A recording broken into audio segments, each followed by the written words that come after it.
los seguros para dejar su bicicleta. Ay, Ignorita. Ay, su merced, muy preocupada con tantos crímenes, tantas guerras, su merced. Sí, lo que ha pasado y lo que está pasando en el norte de Santander, mi querida Ignorita, las cifras son terribles en las últimas horas, más de 39 muertos, 120 personas secuestradas con amenaza, desaparecidos, heridos, 280 desplazados. Silvia, es terrible lo que está viviendo en este evento de orden público en norte de Santander y en otros puntos de Colombia. Sí, Jorge Alfredo, mire, es que son 4 municipios del departamento del norte de Santander, en esa zona del Catatumbo, entre ellos el Tarra y Tibú, los que están presentando una situación muy compleja del orden público. ¿Qué es lo que pasa? Enfrentamientos entre el ELN y las disidencias del Frente 33 de las FARC. Los expertos dicen que esto se da, entre otras cosas, porque antiguamente el ELN era quien ocupaba ese territorio. Sin embargo, ante la expansión de las disidencias, hoy se pelean negocios como el del narcotráfico y las rentas ilícitas. Lo cierto de todo esto es que el ejército está tratando de retomar el control en esa zona fronteriza con Venezuela. El presidente Gustavo Petro llegó allí acompañado de la cúpula militar, de Laura Sarabia, que es la directora del DAPRE, y están analizando la situación en un consejo de seguridad. Felipe García, muy compleja la situación allí en el Catatumbo. La violencia no da tregua en el Catatumbo y a medida que pasan las horas el terror cada vez más se agudiza y se apodera de los pobladores de esa zona del país. Se habla de por lo menos 30 muertos entre civiles firmantes de paz y miembros del ELN y las disidencias de las FARC, delincuentes que mantienen enfrentamientos hace 2 días en esa zona del país. Al parecer el detonante fue el triple homicidio de Miguel Ángel López, el embalsamador de la guerra, su esposa y su bebé de apenas 6 meses en Tibú, norte de Santander. Aunque el ELN negó su autoría en este hecho, un informe de inteligencia se los atribuyó. La situación de conflicto entre el ELN y las FARC se agudizó. Van muchos muertos, han matado a combatientes, se han llevado retenidos, están entrando a las casas, sacan a todo el que haya, niños, mujeres y todos. Esta es la voz de un líder en el Catatumbo que fue liberado en las últimas horas por el ejército y que entre lágrimas celebró su libertad. La extrema violencia, los atentados, los asesinatos selectivos y los secuestros, calificados como crímenes contra los derechos humanos, llevaron a que el presidente Gustavo Petro suspendiera la mesa de diálogos con el ELN, una guerrilla que ha ganado terreno a lo largo y ancho del país. Incluso Iván Cepeda, miembro de la delegación del gobierno, denunció que estos criminales están trasladando hombres desde Arauca al Catatumbo para arreciar la violencia en esta zona históricamente afectada por el conflicto armado y que hoy es el escenario de violentos enfrentamientos. El ELN incluso está entrando a las casas de los civiles para secuestrar personas. El ministro del Interior, Juan Fernando Cristo. Los señores del ELN han cometido crímenes de guerra en esta incursión. Los señores del ELN son unos bárbaros. Han tomado la decisión unilateral de romper los diálogos de paz con el gobierno nacional. En una reciente denuncia, la Defensoría del Pueblo señaló al ELN como responsable del secuestro de por lo menos 20 personas en el corregimiento de Acerrío, municipio de Teorama, norte de Santander, mientras que ya subió a 7 el número de firmantes de paz asesinados. El comandante de las fuerzas militares, el del ejército y el resto de la cúpula militar y de policía están listos para llevar a cabo operaciones ofensivas conjuntas con el fin de retomar el control del territorio.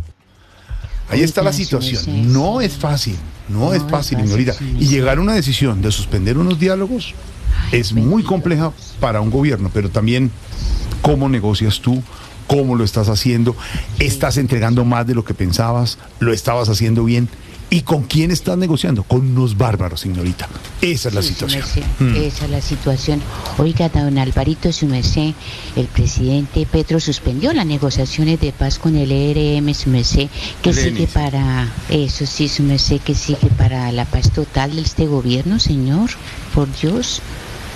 Pues la pregunta es qué sigue para los colombianos en materia de violencia, Ignorita, sí, porque pues los gobiernos intentan unas estrategias, pero quienes viven la realidad son los ciudadanos. Sí, por una parte, esto no es nuevo. El Catatumbo lleva en estas mucho tiempo. Se sabe que es una zona de enfrentamiento entre grupos, que es una zona de salida del narcotráfico hacia Venezuela. Pero pues este número de muertos es distinto al día a día. Muestra que hay un problema muy grande ahí. Y la pregunta de fondo es si los instrumentos que se está usando el Estado y la sociedad son los efectivos. Esta mañana en el debate de Mañanas Blue analizábamos si realmente el conflicto colombiano ha ido cambiando y estamos usando instrumentos ya desuetos. Si esto se volvió más México, un tipo de violencia más de México, si los diálogos sirven con organizaciones que dejaron sus intenciones políticas atrás, parece hace un tiempo. Entonces se culpa a los diálogos. Yo creo, y usted me ha oído insistir en ese tema aquí, es que no tiene sentido seguir haciendo diagnósticos politizados y hay que ver la realidad. Lo que ha funcionado en Colombia no son solo los diálogos ni es solo la presión militar. Ninguna de las dos ha traído reducciones importantes de violencia. Lo que sí lo ha traído es la combinación de ambas. La más efectiva, el proceso que se dio entre el gobierno de Uribe y el de Santos de debilitar a las FARC, que llevó a que mediante la negociación 5 años después entregaran las armas. Pero lo que hay que entender es que ambos son necesarios. Hay unos sectores que detestan los diálogos y le echan toda la culpa a los diálogos. Los diálogos no son la panacea, a veces ayudan a reducir los costos para la población civil con los ceses al fuego y al final pues son una herramienta, pero si no está combinada con efectividad militar de nada sirve. Sí. Yo he venido insistiendo y es muy impopular decirlo, pero es que necesitamos que las Fuerzas Armadas produzcan resultados. Hay que no solamente odiar diálogos y echarle culpas a los políticos, los militares tienen que producir resultados. Se dice que no, que es que este gobierno no los deja actuar, pero yo creo que eso no es un diagnóstico adecuado, porque en el gobierno anterior, que se les dejaba actuar, que tenían todo el apoyo de los militares, que el presidente hasta gritaba "Ajúa", los resultados fueron igual de malos o peores, porque Iván Duque recibió una situación bastante positiva en materia de violencia y entregó un país en unas condiciones de violencia mucho peores. El ELN lo recibió con alrededor de 1.800 combatientes y lo entregó con más de 4.000. Hoy van en 5.000 y tantos. El Clan del Golfo lo entregó crecido.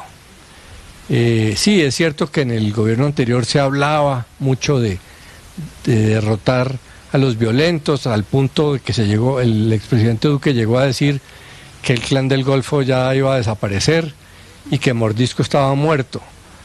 No, tenemos que aceptar la realidad. Hace mucho tiempo no hay verdaderas victorias militares. Que se dieron de baja unos cabecillos en el gobierno anterior, pues en este también, un poco menos, pero hay que dar de baja cabecillas importantes y hay que dar golpes militares importantes.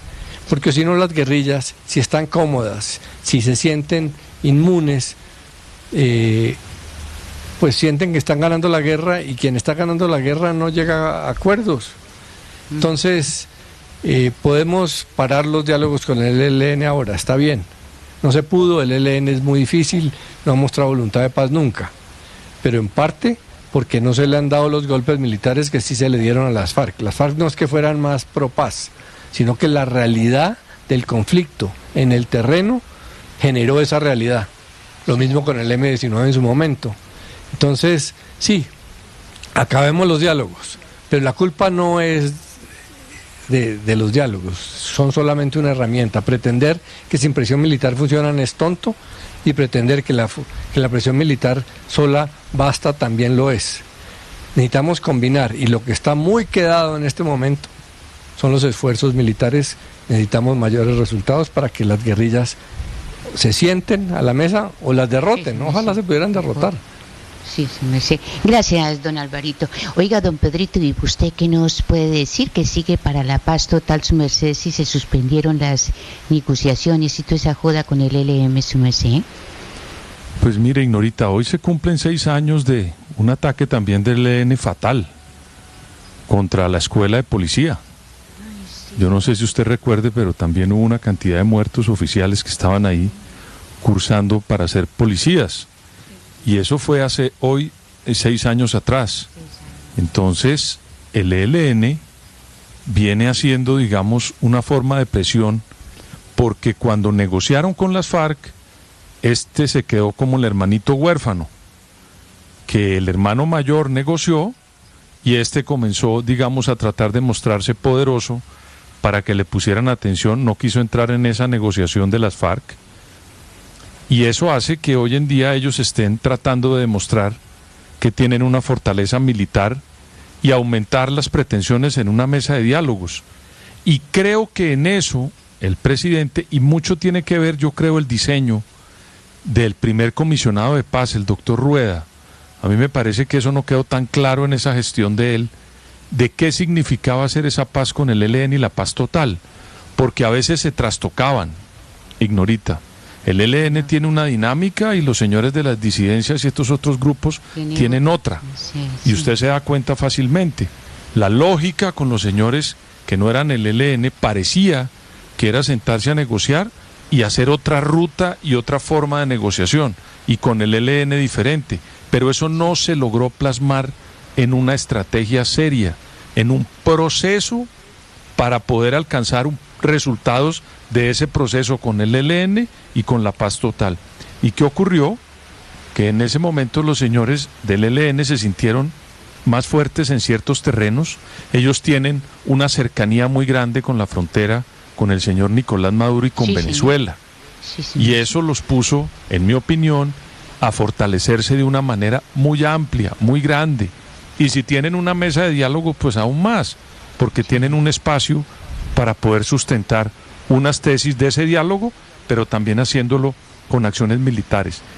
¿Qué queda, Ignorita? Que el presidente de la República y su equipo nos muestre el garrote, porque hasta ahorita nos ha mostrado mucha zanahoria. Esos son bultos y bultos de zanahoria para la paz total y el ELN.